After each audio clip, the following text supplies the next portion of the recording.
Chaque jour, Ana Carolina Rodriguez, 23 ans, traîne de gros sacs dans les rues de Rio de Janeiro. Ces sacs sont remplis de plastique, de papier et d'autres matériaux recyclables. Auparavant cuisinière, elle a perdu son emploi l'année dernière en raison de la pandémie de Covid-19. Elle fait désormais partie des dizaines de milliers de personnes au Brésil qui gagnent leur vie en tant que récupérateurs de déchets. J'ai vraiment peur d'attraper le virus comme tout le monde. J'ai aussi peur de faire face à toutes sortes de difficultés. Mais ma plus grande crainte maintenant est de ne pas avoir de nourriture ou d'endroit où dormir. Mais maintenant, elle peut vendre ce qu'elle collecte au parc Rio Recicla, le premier parc de recyclage de Rio. Un projet pilote coopératif qui a ouvert ses portes en août 2020. Certains gagnent jusqu'à 400 $ par mois, soit le double du salaire minimum du pays.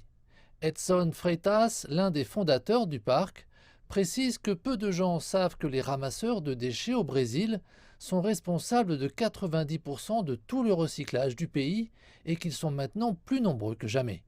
Dans le seul État de Rio de Janeiro, 600 000 personnes collectent actuellement des matériaux réutilisables, cela en raison de la pandémie.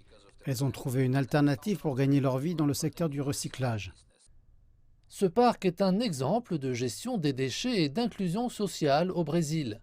Il offre aussi d'autres avantages pour ceux qu'on qualifie de main-d'œuvre invisible, pourtant vitale aux industries du pays.